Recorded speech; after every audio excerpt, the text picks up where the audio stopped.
All right, Jabosai, good morning. Good morning. Let us begin a good tavach. I thank you, very special thank you to Moshe Abramson for helping us, for working through all of the technical challenges this morning.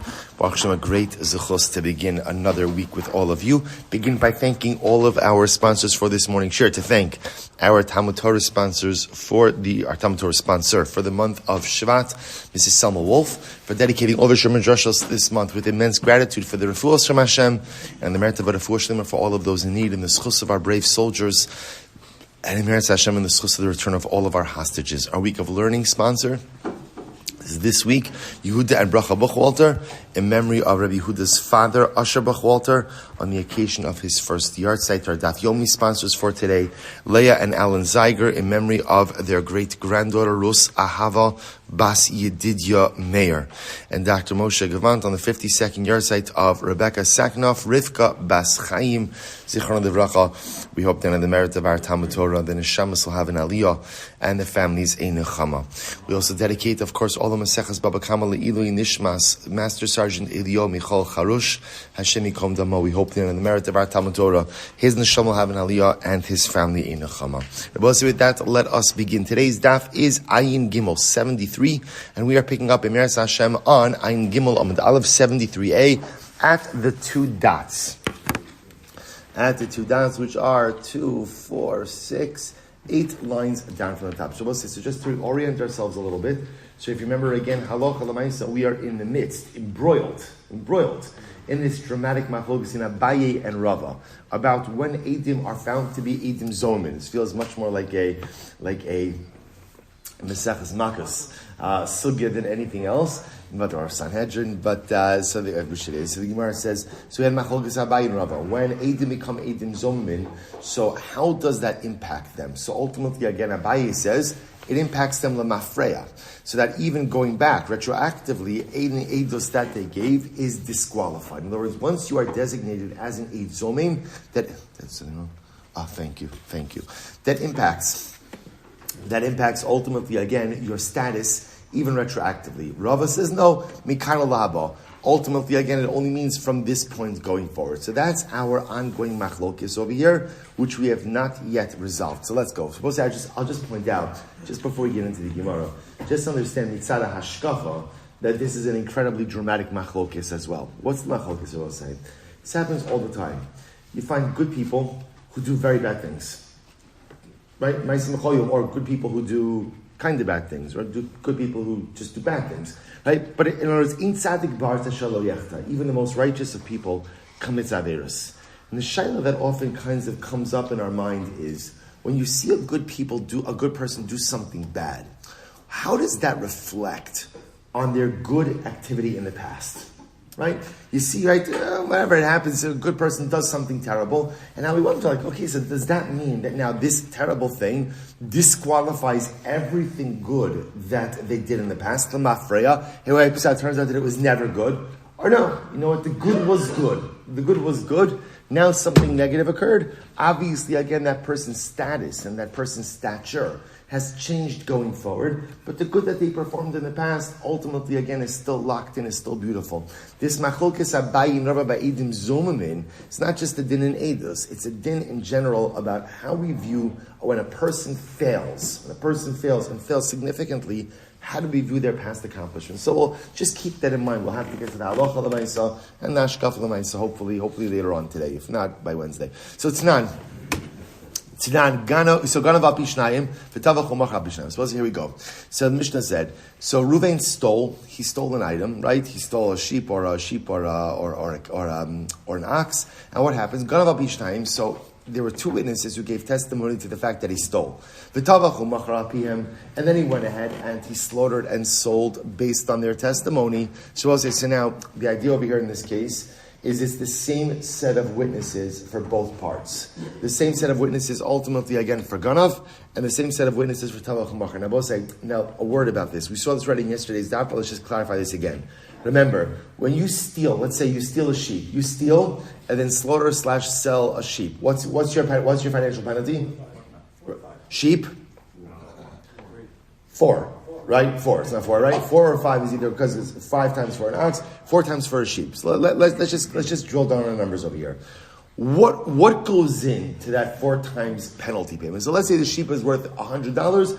You're going to have to pay $400, right? 4 times the amount. Let's say what goes into that. So really, what's in there is 2 things. There's kefil, right? And then on top of kefil, you're going to have to get to 4 times. In other words, it's not 4 times on top of kefil. It's kefil, and then again essentially another 2 times in order to get you to 4 times the value of the animal. Add on 3 times if it was an ox, right? So that would say that's how this payment happens. The reason this is important is because this is going to come up in these kind of cases. So now watch this. Reuven stole a sheep from Shimon. Witnesses come along. The same set of witnesses testify that he stole, and then same set of witnesses that he slaughtered it or sold it. Okay, so now what happens? So the Gemara says, "V'nimtzu zomamin," and now the witnesses turn out to be edim zomamin. Right, so the witnesses who testified about Reuven stealing and then ultimately again slaughtering and selling were found out to be zomamin. So what's the halacha? Mishalman asakol. Remember again, what happens to edim zomamin? Right? Edim zomamin is vasisem lo kasher zomam, reciprocal punishment. Whatever they wanted to do, whatever they sought to impose upon the defendant is imposed upon them. Therefore, again, these witnesses, the cumulative effect of their testimony was what? Arba. They were going to make Reuven chayev 4 times the amount of the sheep. So therefore, Allah Chalamayisa, what do we do to them? We impose upon them arba. Good. Next, so the Gemara says, "My love she'idu al gneva v'chazra ve'idu al atvicha." So we'll say now it's interesting because the way the Mishnah is set up. We'll say is if you look at it, it says that he stole based on the testimony of 2 witnesses, and he also slaughtered and sold based on their testimony as well, which seems to indicate to us they're not giving their testimony like in one fluid testimonial moment, right? Like the witnesses are showing up and they say, "We saw Reuven steal and slaughter the sheep." Sounds like instead what's happening over here is they gave testimony about stealing, about theft, and then sometime later gave testimony about selling/slaughtering, which makes sense also because remember, usually theft and slaughtering and stealing are not going to take place at the same time. They're 2 different events. So the Gemara says, let's analyze. So my love, what are we not talking about over here? My love, they gave testimony about the theft, and then afterwards gave testimony about the slaughter. Then they were found to be zomamin regarding the testimony of theft, and then they were found to be zomamin on the testimony of slaughtering. So I was supposed to say, so just to play this out for just a second. Witnesses show up. They say, "We saw Reuven steal Shimon's sheep on Sunday." Okay? Then they come back on Monday to Beis Din. We saw Shimon, right? We saw, all this could also be given technically on the same day as well. We saw Shimon slaughter Shimon's sheep on Monday. So I'll say, now what's the case over here? The case the Gemara says is then a second set of witnesses showed up and said, "Guys, you cannot have seen Reuven steal the sheep on Sunday because you were with us on Sunday." Is there a game today? Oh, I heard about this, right? It's Nebuch Miami has to play in Kansas. Is that what it is? Or was that last night? That was on streaming, so they didn't cancel that one. That was on streaming. Okay, good. It must be difficult. Well, at least they're wearing tight pants. It keeps them warm. No, in the cold weather. So we'll say, so the Gemara is like this. So therefore we'll say, so now watch this. So now let's say they say, you could not have seen that. Can you watch it? Can you watch it on 2 times speed? Good. Chavra, by the way, for all of those you listen to any shiur or WhatsApp voice notes on 2 times speed, I expect you to do at least the same for your football games. And as the Gemara says as follows. So the Gemara says, so therefore, halacha l'maisa, therefore the Gemara says like this, if at the end of the day, so now witnesses come along and they say, you could not have observed the theft on Sunday, for you were with us. So therefore, again, they made them zomamin on the theft. And then they said, you could not have observed the slaughter of the animal on Monday because you were with us. So the Gemara says, now watch this. So therefore, this is how the Gemara is setting up this case. So they became zomamin at 2 different stages. Now, here we go. Now, if you go like Abaye, that when Edim become Edim zomamin, they are retroactively disqualified. Which means that what? The moment you became an Eid Zomain, Any previous testimony that you gave was also disqualified. If that's the case, Hani kevan de ismul agneva iglay milsal mafreya dechias adu atavicha psulin havu amay mishalman atavicha. We'll say, watch this. If that's the case, once these witnesses became edim zomamin for the gneva, for the theft, then what, Rabbi say? Then what? Then they're disqualified witnesses. If they're disqualified witnesses, and it turns out that their testimony about the slaughter was what? Was totally irrelevant. Was totally irrelevant. If it's totally irrelevant, then they shouldn't be chayiv for what? For the additional payment for the tvicha. Instead, all they should be on the hook for is the kefal. The kefal. So the Gemara is showing that it must be that Abaye is not correct, and it must be that Edim Zomamin do not become Zomamin Lamafreya retroactively. Because remember, again, the Mishnah, when it quotes this case, holds them accountable for the entire payment 4 times the value of the sheep. But if it was really true that when you become an Eid Zomim, ultimately, again, you are invalidated Lamafreya retroactively, then once they're proven to be Edim Zomin on the Gneva, any subsequent testimony is halachically irrelevant, as if they didn't even show up, and therefore they shouldn't be liable. So maybe Amri Hachma asking, what's the case here? Kigon shehuzmu ala tvicha tchila. Interesting. The case also over here is, they actually were made to be Edim Zomin first on the testimony regarding the slaughter. See, we thought that kind of the Zomamin thing followed the chronology. In fact, over here, essentially, they were made Edim Zomamin on the second claim first. And therefore, again, halacha l'maisa, that's why they could be chayiv for everything. The Gemara says, okay, Amri sof, ki hadri missimi agneva, igloy milsa. So we'll say, that's fine. But at the end of the day, once they do become Edim Zomamin on the theft, it turns out retroactively it's been clarified. Techi ashadu atavicha pesulan havu. They will say, that's fine, even if you want to set it up that they became Edim Zomamin about the slaughter first, and then only afterwards about the theft, it doesn't matter. Once they're made to be Edim Zomamin on the theft, then what? It turns out retroactively that when they did testify about the slaughter, they were already invalid witnesses. If that's the case, Amay mishalim atavicha. At the end of the day, if that's the case, that they were really invalidated witnesses already at the time they testified regarding the slaughter, then why should they have to pay the reciprocal punishment for that testimony? To which the Gemara said, "V'hilchasa." So I must say, what's the case over here? Sheidu bevas achos v'hozmu. We'll say it must be that the case we're talking about here is where halacha l'maisa, they testified about both the gneva and the tevicha at once.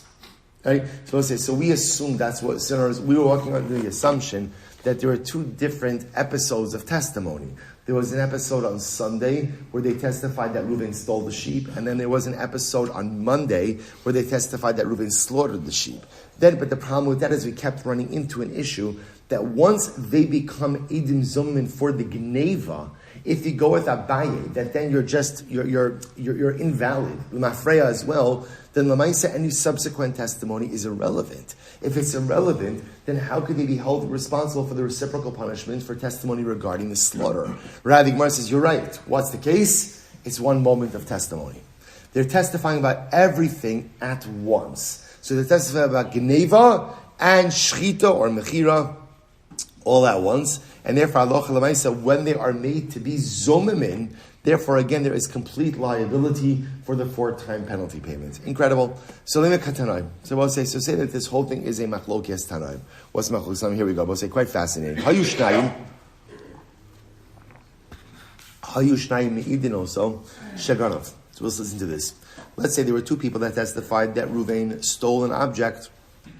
V'heim me'idin also shetavach. So 2 witnesses testified that Reuven stole a sheep. In those same 2 witnesses also testified shetavach, that Reuven slaughtered the sheep. Okay, so now we're talking about arba. V'hozmu ala gneva. And I will say, now what happened? Then the witnesses became Edim Zomin regarding the gneva. So again, just simple case. So the witnesses testifying that Reuven stole the sheep on Sunday, and that he went ahead and he slaughtered it. Then it turns out that they say you couldn't have seen him stole it on Sunday. You were with us. You were with us. So the Gemara says, "Huzmu ala gneva." So what's the halacha? Eidu shebat la mitzasa bat la kula. So I will say this is very interesting. Now remember, once they become Edim Zomamin regarding the gneva, then the subsequent testimony regarding the slaughter also falls apart, right? It just totally falls apart. In other words, because if there's no gneva, then ultimately again it could have been Nesom Shecht, but Lamaisa, okay, people shecht all the time, so he was shechting his animal, whatever it was. So the Gemara is using lashon of Eidu Shevat Mitzvah Bat Lakula, which means once kind of like the anchor of the testimony falls apart, so obviously everything else unravels as well. Now watch this. Huzm alatvicha. So the Gemara says, Hu mishalin tashlumi kefel, vehein mashalmin tashlumi shlosha. So we'll say, so that's if they become zomamin regarding the gneva. What happens most in the following case? When is his Shabbat? They say Reuven stole a sheep from Shimon on Sunday, and then they say, and they show up and they say he shechted it, and they show up on Monday. He shechted it on Monday, and then it turns out they made zomamin on the shechita. Witnesses show up. You cannot have seen him shechted on Monday. You were with us. So we'll say, now what's the halacha in that case? In that case, remember, so their testimony regarding the theft is still intact. So Reuven is going to have to pay kefel, and the zomamin are going to have to pay shlosha. Shlosha, so to speak, right? In other words, there's some kind of case of chamisha, right? In other words, they're going to have to pay whatever the penalty payment associated with shechita mechira. But so that's why I started out by far. You look at this, you say shlosha. Where does shlosha come from? So remember again, what shlosha represents is the penalty payment for slaughter selling minus the kefal. So whatever that is, that could be shlosha, it could be shtayim, whatever it is. That's why I pointed out before. It's interesting because you wouldn't automatically assume that arba v'chamisha is a cumulative penalty, but it turns out that it is. It actually builds on kefal. In other words, kefal is built into that, and then arba v'chamisha is either 2 or 3 times more above the kefal. So therefore, in this case, they're proven to be zomin regarding the slaughter, right? But ultimately, again, their testimony regarding the gneva is totally intact. So Reuven is going to be chayiv, ultimately, again, the kefal for the gneva, and the witnesses will be chayiv for any amount of the arba v'chamisha above and beyond the kefal. Incredible. Amar Rabbi Yossi says, when is this so? B'shtei eduyos. Now, we'll say, now, we're going to have to translate what these words mean. Right now, we'll assume what it means is 2 testimonial units. 2 testimonial units. Aval be'edos achos, but ultimately, again, if it's just one eidos, again, we'll have to see what that means. But if it's one eidos shebat la mitzvah sabat la kula, ultimately, again, any eidos, where part of it ultimately is batal, the entire eidos is batal. So the Gemara says, okay, what does this mean? First of all, look at Rashi. Rashi says, "Dahave mishalem kefal velo batal eidos kneva b'shtei eidos." They will say, "So now, remember again, we're trying to. There is this interesting dynamic over here. So the first case is very intuitive, right? The first case, witnesses show up and they say Reuven stole a sheep from Shimon. That's on Sunday. And then they testify on Monday, Reuven slaughtered the sheep for Shimon. So we'll say, so now, or Reuven slaughtered that same sheep. So now, if they're proven to be zomamin on the testimony that Reuven stole the sheep, then obviously everything falls apart. Eidos shebat la mitzasa bat la kula. The second case is the one that's intriguing to us. They testify that Reuven stole the sheep, but they made zomamin ultimately again on this testimony regarding the slaughter of the sheep. So in that case, the Gemara says, Reuven, yichayiv kefel, because there is proper testimony that you stole a sheep, and the witnesses who are now eating zomamin will have to pay what we'll call the arba v'chamisha, but it's really only 3 times or 2 times more, right, for that testimony. So we'll say, so now we're trying to qualify the parameters of that case. So Rabbi Yossi says, when is that so? That's only ultimately, again, in a case of two eduyos, right? 2 testimonies. But if it was 1 testimony, then edu shebata miktsasa bat lakulas. Now, okay, so let's define our terms. My b'shtei edyos. What does that mean? 2 testimonies. Umay be'edos achos. What's 1 testimony? So ilema b'shtei edyos mamish b'shtei kite edos b'shtei kiteos be'edos achos. So we'll say like this. Maybe shtei edyos means ultimately again 2 groups of witnesses. 2 groups of witnesses, right? B'shteki, those 2 groups, be'edos achos. And bevas achos means b'zeh achar zeh. Ultimately, bas achos means one after the other. Rabbi Yossi says, be'edos achos, bebas achos, right? When you have ultimately, again, one edus bekat achas, not bebas achas, sorry.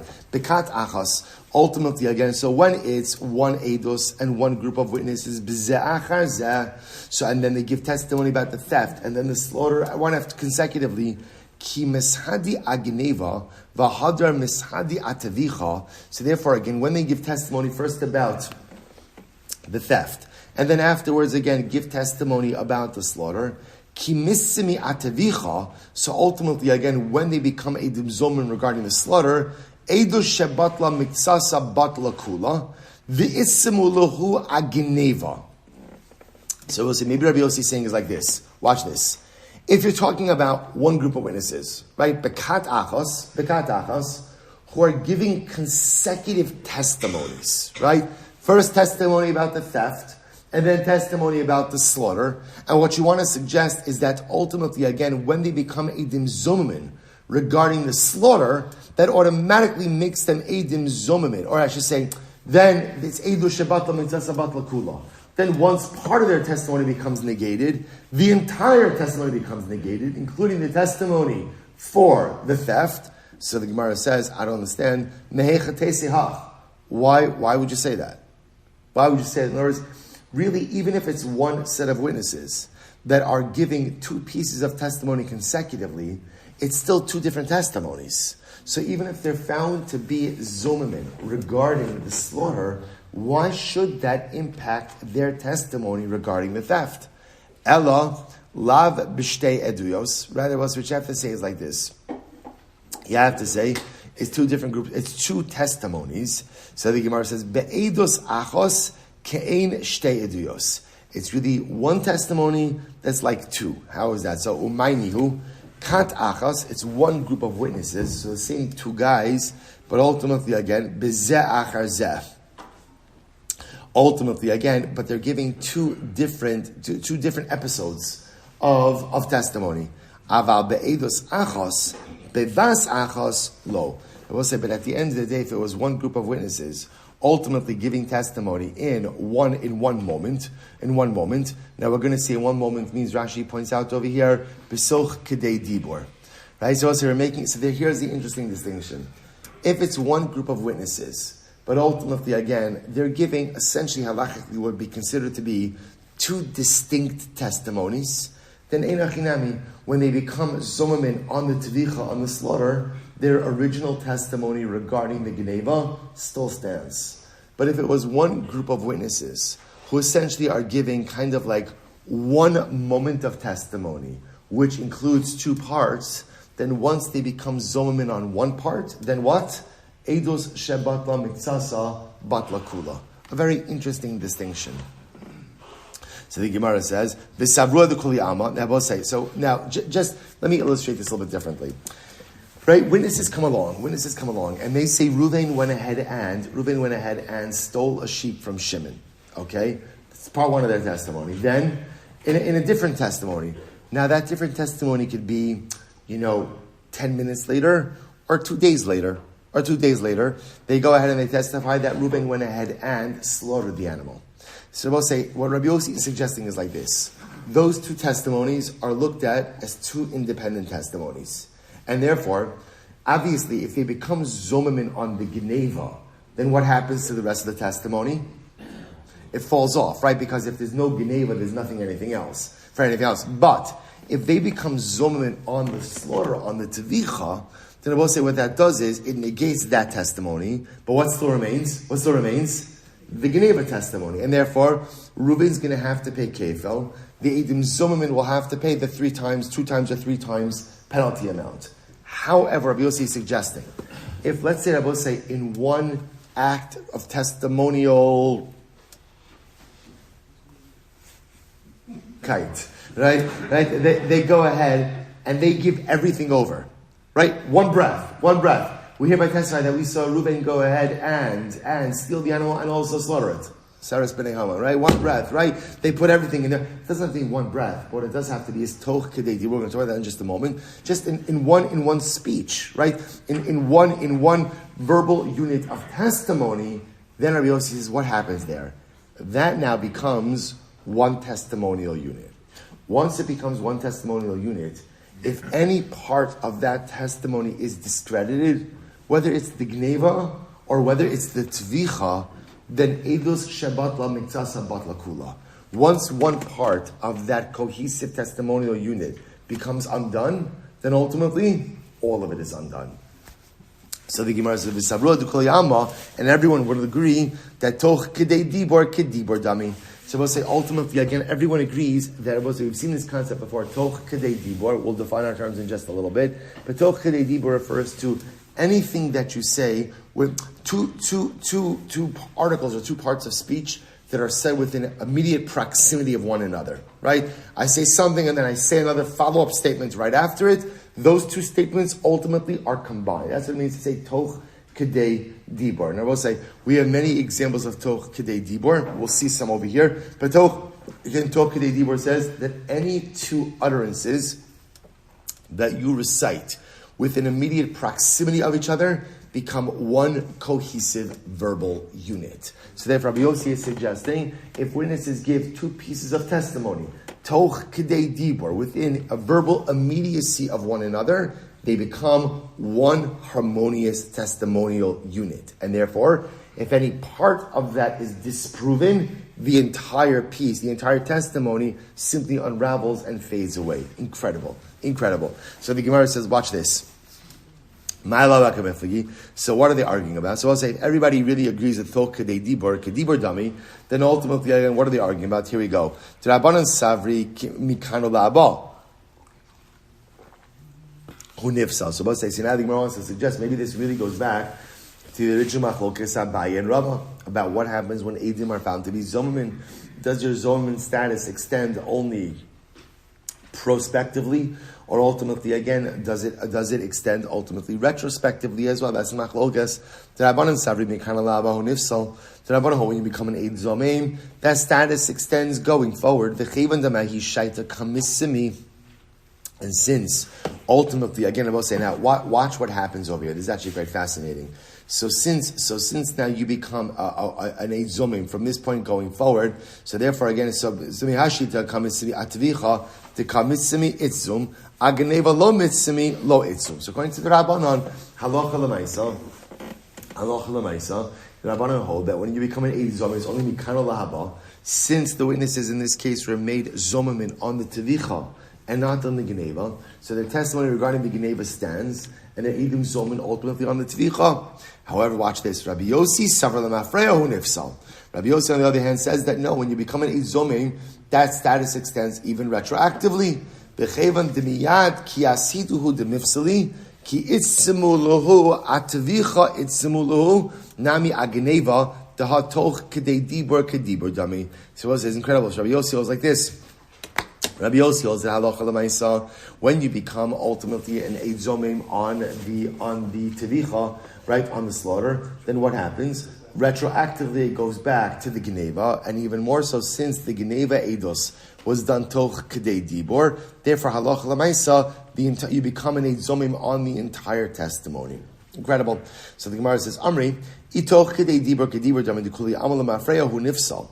So I'll say, you're right. The truth is, if you would hold toch kedei dibor kedibor dami, then I will say everyone would agree that your Eidus Zomin status would extend retroactively. And I will say, I just want to point this out very interesting. We normally assume that when we think about toch kedei dibor and attaching two statements to form one cohesive verbal unit, we always think about this as a concept of what? Forward. Right? I say, I make a declaration A, make declaration B, and then they come together. Gemara says, interestingly enough, toch kedei dibor works both ways. Right? So therefore, what is very interesting, that halacha l'maisa, if you hold toch kedei dibor kedibor dami, and you go ahead, and now you're giving witnesses giving testimony about Geneva, and then Tvicha, and then they are found to be zomamin, right, on the Tvicha, and the Tvicha and Geneva Eidos was given toch kedei dibor, everybody would agree that's what? That halacha l'maisa, you are an eid zomim even for the Geneva as well, which is really quite fascinating. Quite fascinating. So rather, what's the machlokes here? Both say, get ready for this. Super exciting. Eliyahu Besoch kedei dibor kedei dibor. Sorry, elahacha besoch kedei dibor kedibor dami kamiflagi. Wow. Bosai. This concept that we always took for granted, that is a truth held by everyone, is in fact the subject of a machlokes. Is toch kedei dibor kedibor dami or not? So when you make two statements, and those two statements are made, right, with verbal immediacy. You make statement 1, and then immediately after you make statement 2. Are those two statements attached or not? And when we say attached, by the way, attached means a number of different things. Attached can mean the second one modifies the first, the second one changes the first. But the point of view is that they're attached. I want to say that concept of toch kedei dibor kedibor dami is in and of itself a machlokes. Here we go.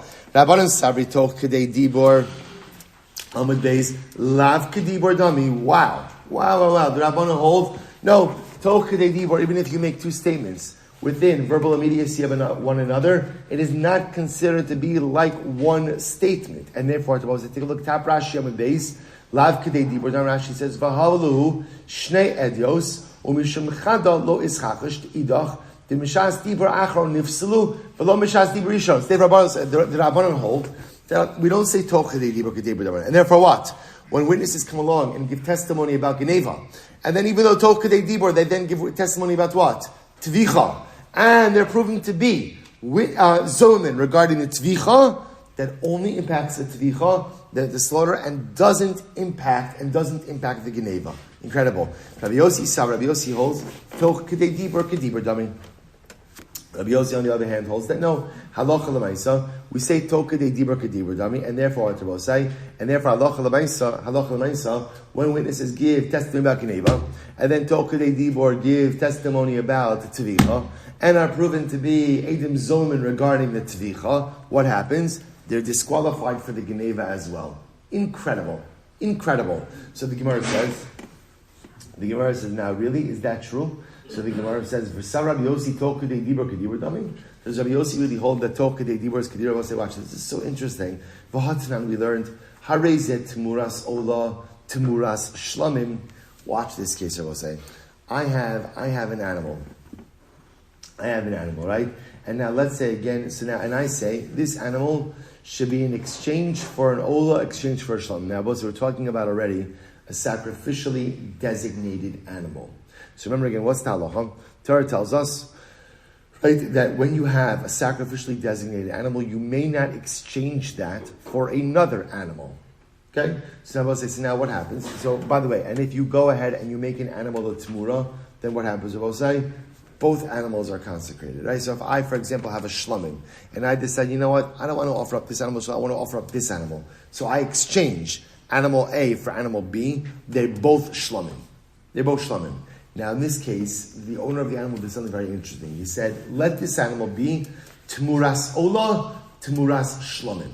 Let this animal be in exchange for a tmura, for an ola and for a shlamim. So we'll say, so what's the halacha? Hare zu tmuras ola div Rabbi Meir. So we'll say, Rabbi Meir holds the concept, Rashi points out over here. Rabbi Meir holds, then we'll say, I just want to point out, this statement is an impossibility. Right? An animal cannot be simultaneously an ola and a shlamim. Right? It's not possible. So over here, Reuven, we'll call him, Reuven is making this sheep a temura for an ola and for a shlamim. It doesn't work. So Meir says, we treat it as a temura for an ola. Now we'll say, well, why? Rabbi Meir subscribes to the concept of tafas lashon rishon. That whenever you make two statements, and they are contradictory, inherently contradictory, so the halacha is that ultimately, again, you seize the first lashon. So therefore, the first thing you said is make this a temuras ola, therefore it's a temuras ola. Rabbi Yossi says, "Em lekach niskavin mitchila, hoil v'efshar likro shnei shemos ke'echad devarav kayamin." Rabbi Yossi said, listen to this. Rabbi Yossi says, well, look, you know what? We ask Reuven, what did you have in mind? And I will say, so if Reuven says, listen, my kavana was, I want this animal to be a temura for both ola and shlamim.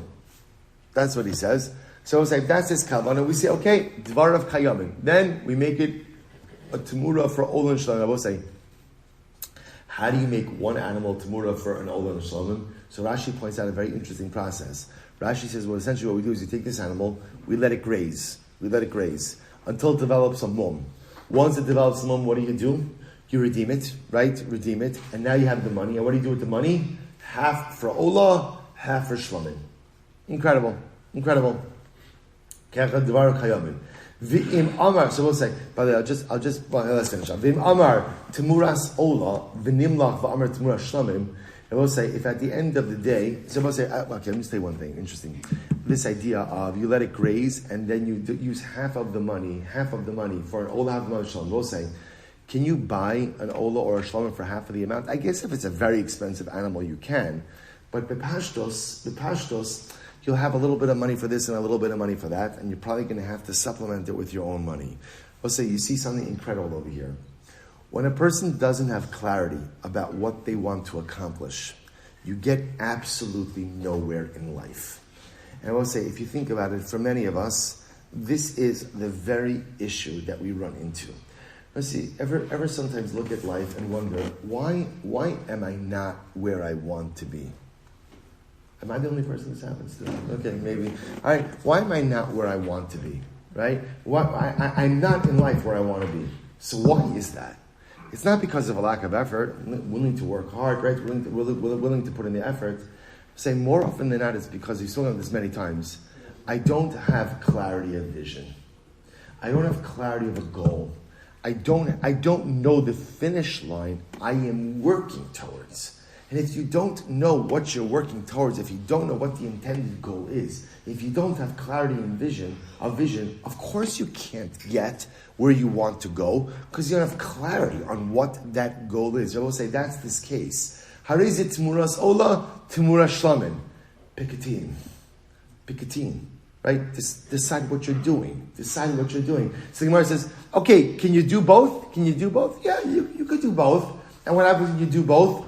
You have a little money for Olah, a little money for Shlamim, and what happens, as they say, Anishtahin Nishtaher, right? So you don't have Olah, you don't have Shlamim, you're kind of just dabbling in a whole bunch of stuff. And I will say, especially in today's day and age, where we have become, what's the Lashon? Proficient at many things, masters of none. Jack of all trades, master of none. Right? So I will say, it's incredible, right? We're doing so many different things, but the truth is, what am I really good at?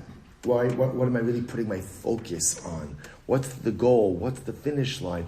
That's this guy. This is me. Hareza Olvait Tmuras Olah Tmuras Shlamim.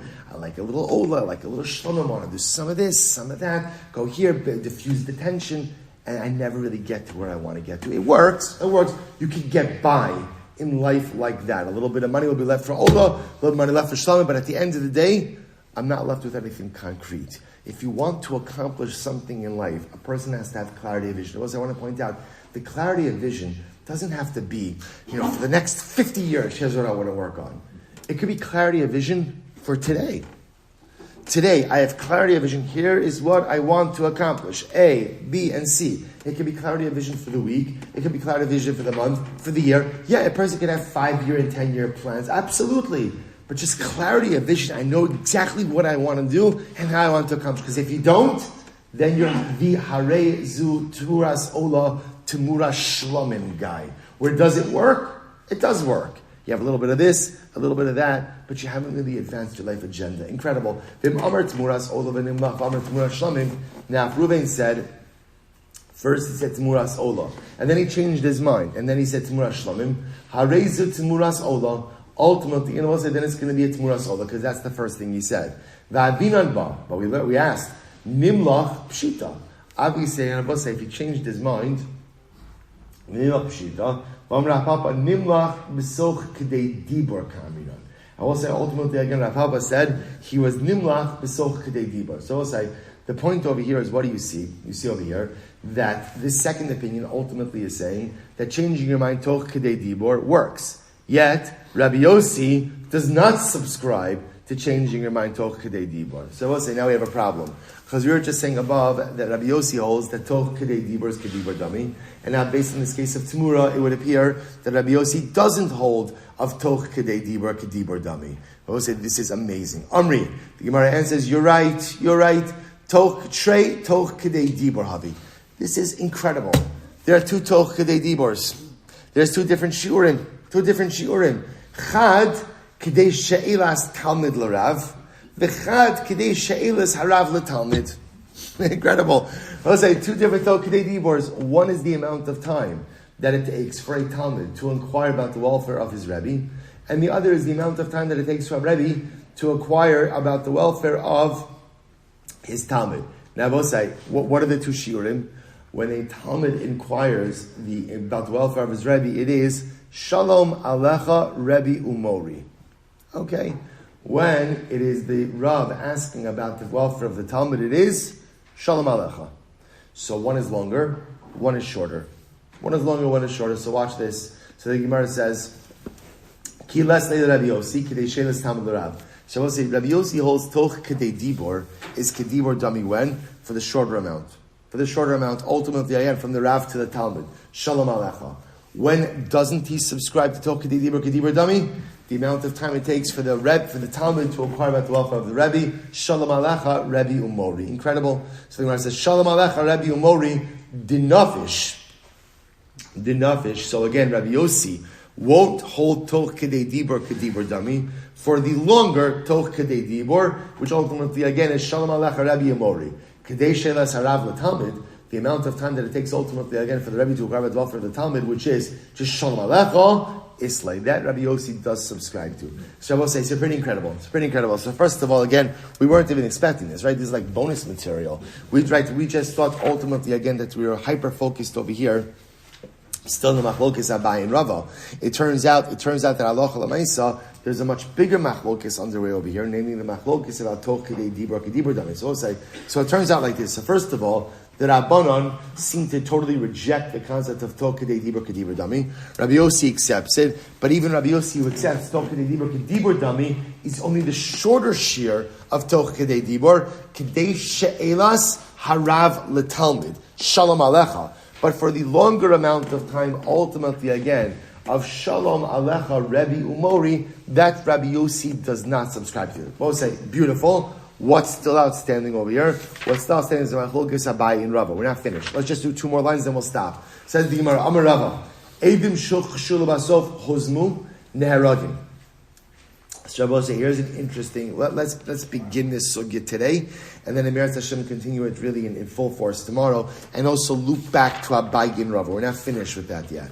So Rabbi says like this: what happens if you have Eidim who first were refuted, and not refuted? Hukshu is contradicted, and then found his own. So let me paint this case for you. Right? Witnesses show up. We'll just call them A and B. A and B show up, and they testify that Ruvain killed Shimon. Okay. Another two witnesses show up, and they say Ruvain didn't kill Shimon. Okay? So now what happens over here is you have just contradicted testimony. They're both saying, now what happens when you have two testimonial units who contradict each other? What happens? They cancel each other out. After that, another set of witnesses comes. So remember again, first set of witness, we'll call it set A, testified that Ruvain killed Shimon. Set B testified that Ruvain didn't kill Shimon.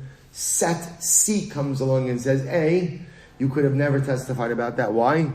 You were with us on Sunday. Okay? So I will say, so now watch what's happened to Set A. Set A has been contradicted, and now they've become Eidim Zomnin. So now obviously what's the Shaila? So do we go ahead and put Set A to death? Because remember again, there's reciprocal punishment. What Set A sought to do was to administer a death penalty to Ruvain. Now Set A has become Eidim Zomnin, but first they were contradicted. So what's their status? So the Gemara says, so Rava says, Eidim Shuchshu Ulubasof Chuzmu Neheragim. So Rava says, we treat them as Eidim Zomnin. Why? Ta'achosha Tchilas Hazomahi Ela Shalom Nigmara. So Rava said, this is actually quite fascinating, because Rava says, inherent in the process of Hazama is contradiction. That is, Rava say, when you make Eidim Zomnin, kind of inherently, what's in that process? You are contradicting their testimony. So in other words, you might have thought that once they become contradicted witnesses or canceled witnesses, right? So then Rabbi say, I would have thought that what? That halacha l'maisa now, they're done. They're done, and they're no longer subject to hazama. Rava says, no, they're not done. Because essentially, every single time you make witnesses, Eidim Zomin, included in that process, is a contradiction. Is a contradiction of that initial testimony. And therefore, Rava says, we administer full reciprocal punishment to these witnesses. I'm a Rava. Rava says, where do I know this from? The Tanya, because we learned, Me'idoni bi'ish ploni shesime es ein avdos. Well, it's a very interesting case here. I testify about so-and-so, right? Witnesses come along. I testify that Ruvain blinded the eye of his Eved. Vehepel esheno, and he knocked out his tooth. Shari harav omer kein, and the master agrees with this. Okay, we'll see what all this means. V'nimtzu zomin, then it turns out that the witnesses are zomin. Mishalman demei ayin le'eved. Ultimately, again, they go ahead and they pay the value of the eye to the Eved. So the Gemara says, hey, Chidami, what's the case over here? What's this? We'll stop over here for today. We'll pick up in Meretz Hashem with this case tomorrow. There's a dramatically fascinating case. We'll loop back then to Rava and Meretz Hashem tomorrow. We'll see the halacha l'maisa ultimately again on the Abayi Rava Machlokes as well. We'll say tremendous. Shkoyach, everyone.